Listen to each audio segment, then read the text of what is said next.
La vie. La vie est quelque chose de fascinant.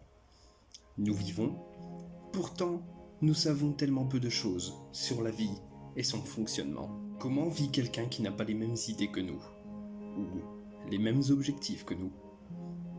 Qu'y a-t-il après la vie? Aussi bien notre vie après la mort que la vie tout court. Que se passera-t-il quand l'humain n'existera plus? Qu'y a-t-il eu avant la vie sur Terre ou dans l'univers? Sur ce point-là aussi, nous savons très peu de choses. Certes, nous sommes vivants, mais pourquoi? Qui ou quoi a décidé un jour de nous rendre vivants? Vous êtes-vous déjà posé ces questions? Moi, je me les pose constamment. Quand un être naît, pourquoi naît-il? Et quand il meurt, pourquoi est-ce qu'il meurt? Tant de questions qui n'auront peut-être jamais de réponse. Notre vie, aussi belle soit-elle, est insignifiante. Que nous ayons la beauté de Brad Pitt, la richesse de Jeff Bezos ou l'intelligence d'Elon Musk, dans 200 ans, nous serons tous pareils, des squelettes enterrés. Peut-être qu'au moment où vous regardez cette vidéo, quelqu'un est en train de créer quelque chose d'extraordinaire. Mais dans 100, 200, 500, voire 1000 ans, peut-être que nous aurions oublié cette personne. Qui a créé le magnifique Stonehenge? Qui a construit le Sphinx? Peut-être des personnes extrêmement populaires en leur temps, mais que nous avons oubliées aujourd'hui. Suis-je aussi important qu'une feuille, qu'un bâtiment, qu'un oiseau? Je ne pense pas. Peut-être que plus tard je serai populaire, que j'aiderai ma famille dans mon domaine, et que je les rendrai heureux. Mais cet oiseau, peut-être va-t-il construire un nid pour ses petits, va repousser les prédateurs, et leur apporter de la nourriture pour les sauver. Et ces petits feront pareil avec leurs petits, et ainsi de suite. Nous sommes facilement remplaçables et remplacés.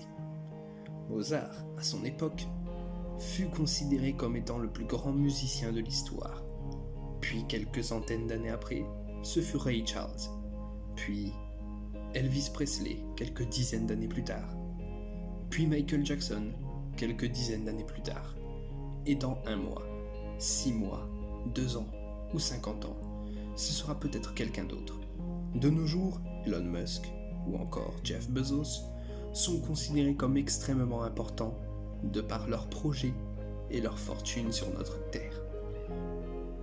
Mais le sont-ils autant que l'eau, qui nous a très certainement créés, nous les humains, qui nous soigne, nous nourrit ou nous apaise, qui fut là bien avant l'humain et qui sera peut-être là bien après lui?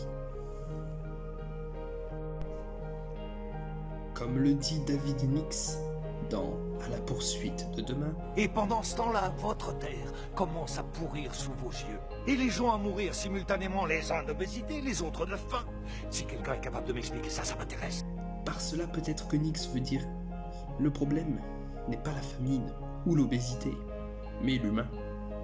L'humain se croit invincible, mais non, l'humain n'est pas éternel.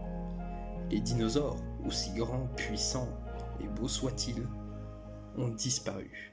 Chaque année, plusieurs espèces disparaissent. Et un jour, inévitablement, ce sera au tour de l'homme. Et après l'homme, quelqu'un ou quelque chose d'autre va prendre sa place. Nous pourrions tous avoir une belle vie, libre, mais nous avons perdu le chemin. L'avidité a empoisonné l'esprit des hommes, a barricadé le monde avec la haine, nous a fait sombrer dans la misère et les effusions de sang. Nous avons développé la vitesse pour finir enfermés. Les machines qui nous apportent l'abondance nous laissent néanmoins insatisfaits. Notre savoir nous a rendus cyniques, notre intelligence inhumain. Nous pensons beaucoup trop et ne ressentons pas assez, comme le disait Chaplin dans Le Dictateur. malgré tout ce que je viens de dire. Je dis à tous ceux qui m'entendent, ne désespérez pas. Le malheur qui est sur nous n'est que le produit éphémère de l'avidité, de l'amertume de ceux qui ont peur des progrès qu'accomplit l'humanité.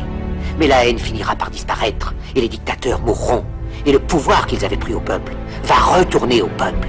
Et tant que les hommes mourront, la liberté ne pourra pas périr. Soldats, ne vous donnez pas à ces brutes, à une minorité qui vous méprise et qui fait de vous des esclaves, en régiment toute votre vie, et qui vous dit ce qu'il faut faire et ce qu'il faut penser, qui vous dirige, vous manœuvre, se sert de vous comme chair à canon, et qui vous traite comme du bétail. Ne donnez pas votre vie à ces êtres inhumains, ces hommes-machines, avec une machine à la place de la tête et une machine dans le cœur. Vous n'êtes pas des machines, vous n'êtes pas des esclaves, vous êtes des hommes. Des hommes avec tout l'amour du monde dans le cœur. Vous n'avez pas de haine, sinon pour ce qui est inhumain, ce qui n'est pas fait d'amour. Soldats, ne vous battez pas pour l'esclavage, mais pour la liberté. Il est écrit dans l'Évangile selon saint Luc, le royaume de Dieu. Certes, notre vie est insignifiante.